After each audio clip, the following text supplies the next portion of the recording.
It's unfortunate that today and for most of next week we will continue engaging in the Democrats' day-long TV spectacles instead of solving the problems we were all sent to Washington to address. We now have a major trade agreement with Canada and Mexico ready for approval, a deal that would create jobs and boost our economy. Meanwhile, we have not yet approved funding for the government, which expires next week, along with funding for our men and women in uniform. Instead, the Democrats have convened us once again to advance their operation to topple a duly elected president. I'll note that five Democrats on this committee had already voted to impeach this president before the Trump-Zelensky phone call occurred. In fact, Democrats have been vowing to oust President Trump since the day he was elected. So Americans can rightly suspect that his phone call with President Zelensky was used as an excuse for the Democrats to fulfill their Watergate fantasies. But I'm glad that on Wednesday, after the Democrats staged 6 weeks of secret depositions in the basement of the Capitol, like some kind of strange cult, the American people finally got to see this farce for themselves. They saw us sit through hours of hearsay testimony about conversations that two diplomats who had never spoken to the president heard secondhand, third-hand, and fourth-hand from other people. In other words, rumors. The problem of trying to overthrow a president based on this type of evidence is obvious. But that's what their whole case relies on, beginning with secondhand and third-hand information cited by the whistleblower. That's why on Wednesday, the Democrats were forced to make the absurd argument that hearsay can be much better evidence than direct evidence. And just when you thought the spectacle couldn't get more bizarre, committee Republicans received a memo from the Democrats threatening ethics referrals if we out the whistleblower. As the Democrats are well aware, no Republicans here know the whistleblower's identity because the whistleblower only met with Democrats, not with Republicans. Chairman Schiff claimed not to know who it is, yet he also vowed to block us from asking questions that could reveal his or her identity. Republicans on this committee are left wondering how it's even possible for the chairman to block questions about a person whose identity he claims not to know. The American people may be seeing these absurdities for the first time, but Republicans on this dais are used to them. Until they secretly met with the whistleblower, Democrats showed little interest for the last 3 years in any topic aside from the ridiculous conspiracy theories that President Trump is a Russian agent. When you find yourself on the phone, like the Democrats did with Russian pranksters offering you nude pictures of Trump, and afterward you order your staff to follow up and get the photos, as the Democrats also did, then it might be time to ask yourself if you've gone out too far on a limb. Even as they were accusing Republicans of colluding with Russians, the Democrats themselves were colluding with Russians by funding the Steele dossier, which was based on Russian and Ukrainian sources. Meanwhile, they turn a blind eye to Ukrainians meddling in our elections because the Democrats were cooperating with that operation. This was the subject of a July 20th, 2017 letter sent by Senator Grassley to then Deputy Attorney General Rod Rosenstein.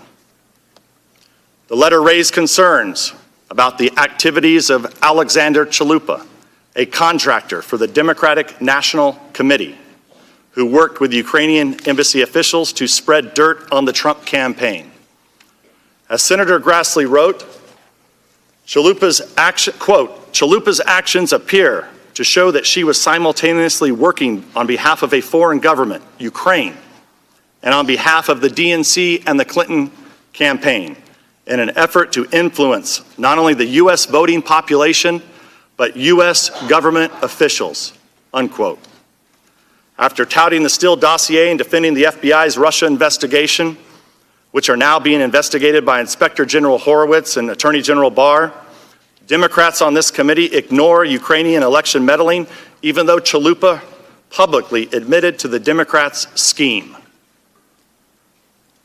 Likewise, they are blind to the blaring signs of corruption surrounding Hunter Biden's well-paid position on the board of a corrupt Ukrainian company, while his father served as vice president and point man for Ukraine issues in the Obama administration. But the Democrats' media hacks only cared about that issue briefly, when they were trying to stop Joe Biden from running against Hillary Clinton in 2015. As I previously stated, these hearings should not be occurring at all until we get the answers to three crucial questions the Democrats refuse to ask. First, what is the full extent of the Democrats' prior coordination with the whistleblower, and who else did the whistleblower coordinate this effort with? Second, what is the full extent of Ukraine's election meddling against the Trump campaign? And third, why did Burisma hire Hunter Biden? What did he do for them? And did his position affect any government actions under the Obama administration? I'll note that House Democrats vowed they would not put the American people through a wrenching impeachment process without bipartisan support, and they have none. Add that to their ever-growing list of broken promises and destructive deceptions. In closing, Mr. Chair, the President of the United States released his transcript right before the hearing began. I think it's important that I read this into the record so that there's no confusion over this first phone call that occurred on April 21st with President-elect Zelensky, and I'd like to read it. The President: I'd like to congratulate you on a job well done, and congratulations on a fantastic election. Zelensky, good to hear from you. Thank you so very much. It's nice to hear from you, and I appreciate the congratulations. The President: that was an incredible election. Zelensky: again, thank you so very much. As you can see, we tried very hard to do our best. We had you as a great example. The President: I think you will do a great job. I have many friends in Ukraine who know you and like you. I have many friends from Ukraine and frankly expected you to win. And it's really an amazing thing that you've done. I guess in a way, I did something similar. We're making tremendous progress in the U.S. We have the most tremendous economy ever. I just wanted to congratulate you. I have no doubt you will be a fantastic president. Zelensky: first of all, thank you so very much again for the congratulations. We in Ukraine are an independent country, an independent Ukraine. We're going to do everything for the people. You are, as I said, a great example. We are hoping we can expand on our jobs as you did. You will also be a great example for many. You are a great example for our new managers. I'd also like to invite you, if possible, to the inauguration. I know how busy you are, but if it's possible for you to come to the inauguration ceremony, that would be great. Great for you to be with us on that day. The President: that's very nice. I'll look into that and give us a date. At the very minimum, we'll have a great representative or more from the United States will be with you on that great day. So we will have somebody at a minimum, a very, very high level, and will be with you. Really an incredible day for an incredible achievement. Zelensky: again, thank you. We're looking forward to your visit, to the visit of a high-level delegation, but there's no words that can describe our wonderful country, how nice, warm, and friendly our people are, how tasty and delicious our food is, and how wonderful Ukraine is. Words cannot describe our country, so it would be best for you to see it yourself. So if you can come, that would be great. So again, I invite you to come. The President: well, I agree with you about your country, and I look forward to it. When I owned Miss Universe, they always had great people.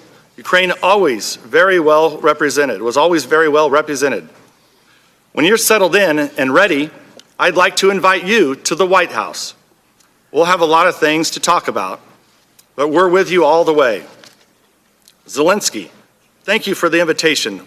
We accept the invitation and look forward to the visit. Thank you again. The whole team and I are looking forward to the visit. Thank you for the congratulations, and I think it will still be great if you could come and be with us on this important day. The results are incredible. They're very impressive for us. So it will be absolutely fantastic if you could come on that day. The President, very good. We'll let you know very soon, and we will see you very, very soon regardless. Congratulations, and please say hello to the Ukrainian people and your family. Let them know I send my best regards.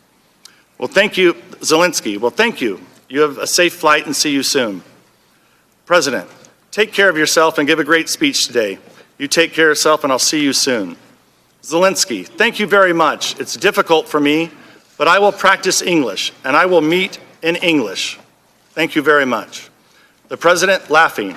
Oh, that's beautiful to hear. That's really good. I could not do it in your language. I'm very impressed. Thank you so much. Zelensky, thank you so much. The President, good day. Good luck. I'm glad I was able to read that into the record so now the American people know the very first call that President Trump had with President Zelensky. And with that, I yield back the balance of my time. Hey, NBC News viewers, thanks for checking out our YouTube channel. Subscribe by clicking on that button down here and click on any of the videos over here to watch the latest interviews, show highlights, and digital exclusives. Thanks for watching.